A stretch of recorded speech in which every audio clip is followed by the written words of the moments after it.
Welcome back, everyone. Today I want to do a quick comparison between the previous generation, Breitling Superocean, and the current generation of the Omega Planet Ocean. Now, I did a video before comparing the Seamaster Professional 300 and the Breitling Superocean. And I picked those two, I think, just because they're both 42 millimeter. But the real comparison probably is better between the Superocean and the Planet Ocean. Now, the Breitling is 42 millimeter, and the Planet Ocean is 43.5. Now, I'm not going to go through all of the specs. I'm just going to kind of tell you my thoughts between these two and why I like them both. I have owned the Planet Ocean for a lot longer than the Superocean that I just bought maybe a month-ish ago at the time I'm filming this, and I've had this one for over a year, I'm sure. Probably closer to 2 years. I don't know. I've had this one for a while. This was the first Omega that I bought. So you can see they're very similar in design and dials. Dates at the 3 o'clock. You have the 12, 6, and 9s. You have, standard dive bezels and all of that. It's very similar, both on metal bracelets. They both have their pluses and minuses. Let's just get the cost right out of the way first. One, these are about to be discontinued. So if you want one of these, you need to run to your Breitling authorized dealer and pick one up. On the metal like this is $4,200 list price. There is also a rubber strap that comes with it. And we'll talk about this in a second too. If you get it just on the rubber strap, it's $3,700. The Planet Ocean is $6,500 on the metal bracelet. And there is one that has a rubber strap, but I didn't see that on the website with the price, so I didn't write it down. I didn't really look either, but I have seen them in pictures from some people I know on Facebook and whatnot. So there is quite a price difference between $4,200 and $6,500. I can tell you that you can get discounts on Omega. I don't know how Breitling is on their discounts. I got a discount on this one, so I got a decent price. It was not the same. I didn't get $4,200. It wasn't that decent or that good. Brian over at Creations Fine Jeweler takes very good care of me over the years, but yeah, he didn't take care of me that much. So this is still a more expensive watch. It does have the helium escape valve. It does have a display case back, and it is a bit thicker. Very similar in rotating bezel, and it has a much bigger crown that's easy to activate, and it has a jumping hour. So you can jump, I don't know if jumping hour is the right word, but it has a quick set date, they call it. So if I'm traveling and you go from times of I have not hacked the movement, but I can jump ahead a few hours, I can jump back a few hours, and it's still keeping perfect time. And yes, you can go back through the dates. If this died on the 6th and I didn't pick it up again until, let's say, the 12th or the 11th, I could just run it backwards and get the date correct again. Whereas on the Breitling, one, it's a smaller crown. It is harder to manipulate, in my opinion. And it has a normal date function. So you pull it out halfway, and then you can just rotate the date wheel, but you do not have that jumping hour hand.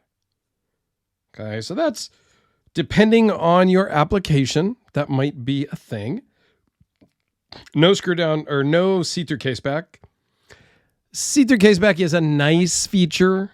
Is it the end-all be-all of a watch? No, not really.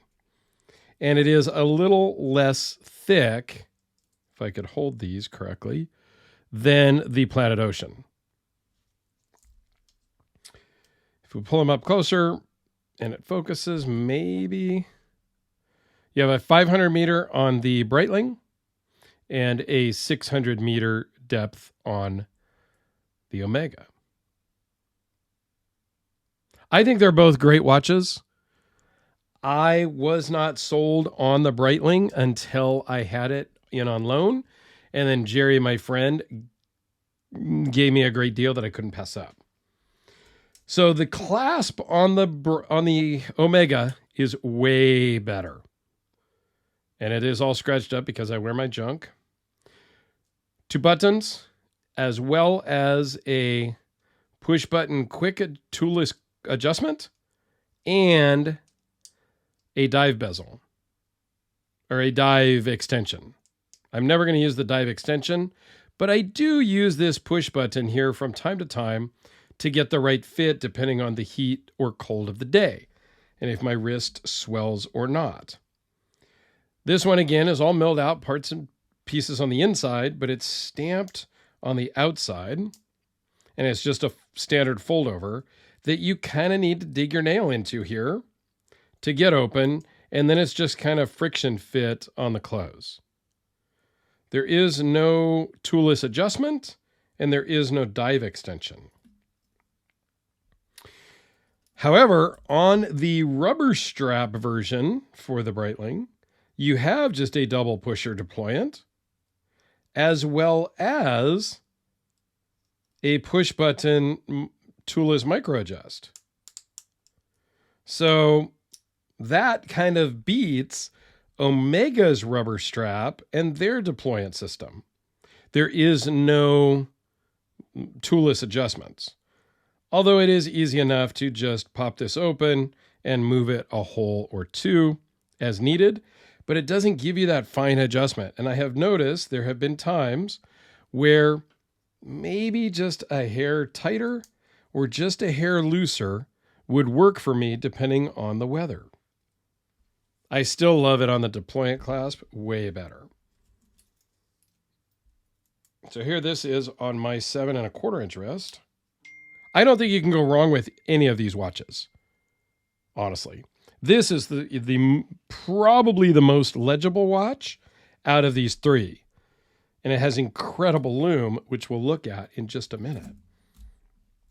And then here's this guy on my 7 1/4 inch wrist again. I love it. It's a little bit weightier than the Breitling, but I don't think you can go wrong with either. Well, and you can't go wrong with this guy either. So let's see what it does with the lume without blasting it. See, you can see a little bit. On the Omega, the entire dive bezel is lumed also. And let me just grip these with a bit of UV light